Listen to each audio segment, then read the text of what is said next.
So how does it feel to be the go-to gal for anything sci-fi? It's kind of, it looks like that from the outside. It doesn't feel like that from in here. Because I'm going like, hey, Tim Einier's getting to do Alienation. I want to do Alienation. Like I realize I can't do everything sci-fi, but I so much want to.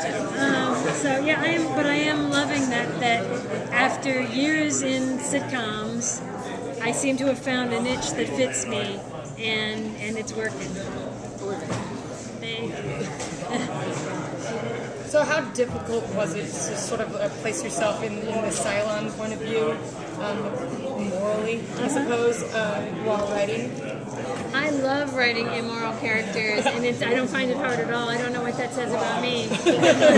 But anytime you write a scene, one of the great things about writing dialogue, as opposed to maybe writing, I don't know what doesn't have dialogue, essays, I guess.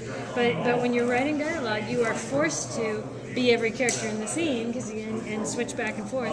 So any scene where you're writing either a villain or a shallow person or a self-deluded person, or an immoral person of any kind, you're putting yourself in their place.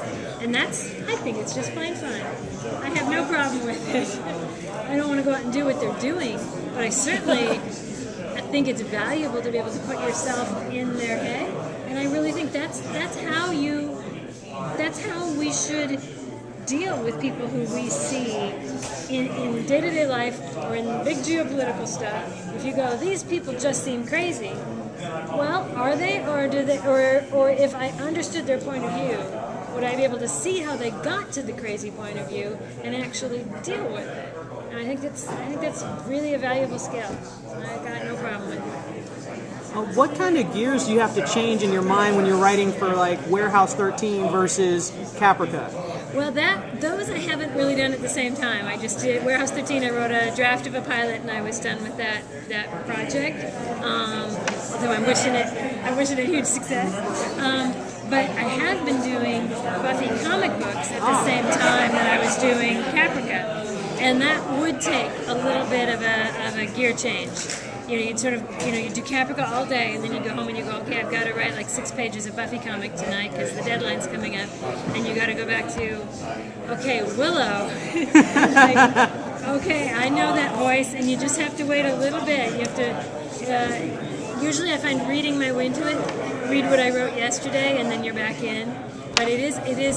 I'm so used to having one job at a time that any time when I'm working on 2 things at once, I feel that I have to break through that little wall of resistance to get back in the other mindset. Are there any particular characters for you that have stood out that you enjoy writing on Caprica? Oh, yeah. Sister Clarice is going to blow your underpants off. She is an amazing character. Really, really fun to write. Lacey's got a really distinctive voice. Serge, the little house robot, is like my favorite character now. He's so much fun to write. He's got a little Radar O'Reilly, very earnest, wants to help, but has the sort of a rather fundamental artificial intelligence. So he's sort of limited in what he can do, but you get the sense that he wishes he could do more. I just love writing for Serge. Yeah, but they're all fun. I mean, you go, Daniel and Amanda and Joseph and Willie and Sam, the gangster brother. So much fun to write because I find that I'm making an effort to not write him as a gangster D's and Do's kind of guy. I want to write him as self-educated, thoughtful. I'm trying to keep his grammar perfect, or close to, and yet have you believe him as a gangster. And it's so fun to sort of take away the cues that normally say gangster and yet keep him in that job. I'm finding Sam both a challenge and one of the most rewarding characters to write. Just an interesting voice that we're still trying to find. I love it. As you're creating the different characters from the different planets, do you find yourself pulling from like normal stereotypes, like trying to create your own, like to define each planet? I'm trying really hard to go against stereotypes. Bob Harris actually wrote a document for us about for the writers to use as their internal guide. That's about the culture of these 12 colonies.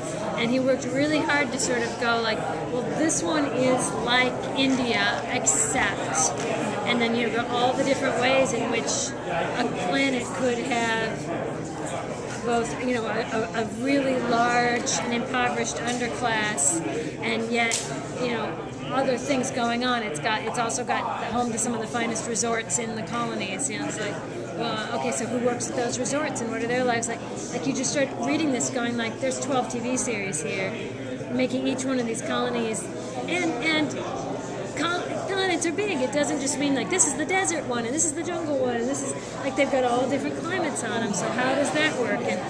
And what about a colony like Libran that just seems to be, we've set up that it's just sort of a wildlife preserve and the international court system, like all the colonies have their courthouses there. They go there to adjudicate inter-colony disputes and stuff. Well, what would life be like then on that planet? And really getting into it, it's so much fun. We're making not just a planet, we're making 12 of them. It's so cool.